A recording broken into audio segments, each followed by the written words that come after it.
Alrighty, how you guys doing today?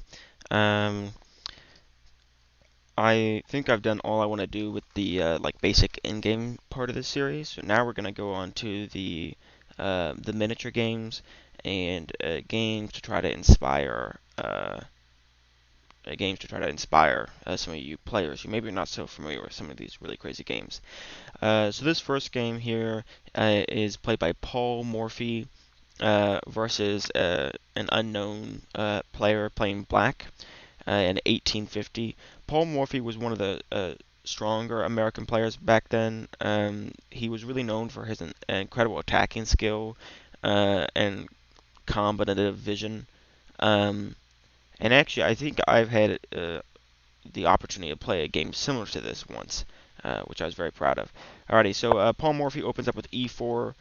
He was a big fan of e4. Paul Morphy lines was, and he really hated C5. He really hated C5, the Sicilian defense. Um, and I heard that one of his stipulations whenever he played in tournaments, or if he was going to play against a tournament against a certain person, was that half the games had to be E5, because C5 was very popular, and he was not a fan of playing against C5. Um, he said it made games boring and slow. But I digress. Black does play e5 in this instance. Knight f3 attacking black's pawn on e5.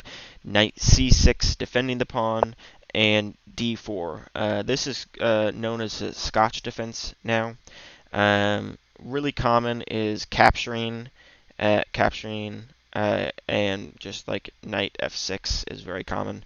But here our uh, our victim, Black, decided to capture uh, with the. I can't move the. Okay, there you go. Decided to capture here with his knight. Now, Paul could have captured, and just traded pawns, but instead he wanted this pawn. He wanted to keep this knight on the board for more activity. So he does so. Um,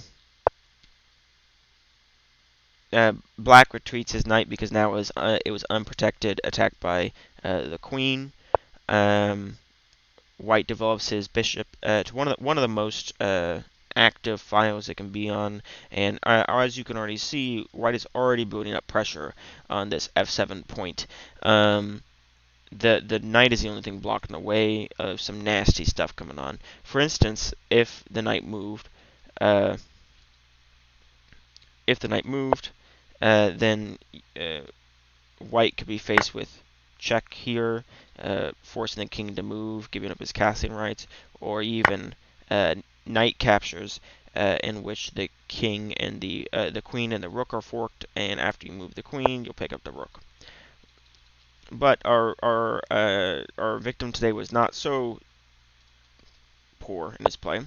Uh, Knight f6, attacking Paul Morphy's e4 pawn, undefended e4 pawn, but Paul Morphy doesn't seem to care. He sacks the knight anyways. As you can see, he got a pawn, but the other benefit is he's attacking the queen and the rook. If his opponent moves the queen, he'll get the rook, and as I'm sure you know, if you don't know, I guess I'll do a real quick update here. Pawns are worth 1 point, bishops and knights are worth 3, rooks are worth 5, and queens are worth 9. So as you can see, this would be a knight for a pawn and a rook, and eventually probably black would win back that knight because it's stuck in the corner there. But that would already be 3 points for 6 points, so a big benefit for Paul Morphy if he was able to pull that off already. But really, this can't be allowed, and so his opponent captures the knight, which was the correct move. After bishop captures, another sacrifice, and as you can see, this can't be captured by the pawn. If pawn captures, the queen here is hanging, as the king has been driven away from the defense of the queen. So pawn captures is impossible here. Um, Instead, he goes back. I'm not. I don't think this was the best move. I think captures here was the best move. Um, but I guess he felt that he had already taken too much, and maybe he was concerned. Like it is scary, but there's no immediate checkmate threats here, as this knight is kind of nicely covering things. So I think this probably would have been a more testing way to play, because now after these exchanges, if we count the pieces on the board, we can see that Paul Morphy has just simply won a pawn. There is 1, 2, 3, 4, 5, 6, 7. 1, 2, 3, 4, 5, 6. So he simply just won a pawn after Black elects to go back, and so I think the probably accepting more material is the way to go. Paul backs up his bishop. He wants to retain it. As you can see now, this bishop is going to be a monster down this open light diagonal, and he's also gambiting this pawn. He's giving back his pawn that he's up a pawn now, but he doesn't particularly care. Um,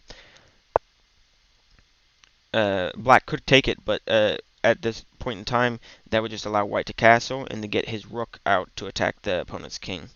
So this would also not be ideal. It's important to note that Black can actually castle here. It would be nice if he could, but like, if it was his move, that is. So yeah, so even if Paul had played something non-aggressive like Knight C3, Black actually can't castle and get his king into safety because he's already moved his king, and so Black is hurting. Um, E5, dislodging this knight. Uh, Queen E7, pinning the pawn to the white king, and then castles, getting out of it. Once again, it would appear now that he is gambiting the pawn, but it's not really the case. If queen captures, then rook E1 pins the queen to the king, and you can block, but you're just going to be, you can block, but you're just going to be losing this knight eventually after something like this. And there's 3 attackers, and the knight can't move because then the queen is hanging. So this pawn, although it seems like it's being offered, is not really. This was also probably not the move you really want to make, but I'm not really sure if there was a better move. I think maybe better would have just been to play knight e4 maybe, because you need activity. You can't put your knight back in the corner like that. Knight c3, c6, trying to gain some space now. Black is. He would really like to play d5, and he's also trying to get his king out of the center. b5. And here we get this check. And once again, White missed a pretty crucial idea, which is after captures that once again this file is open, and additionally there's this queen here defending this. So he'll move the king. It doesn't matter, but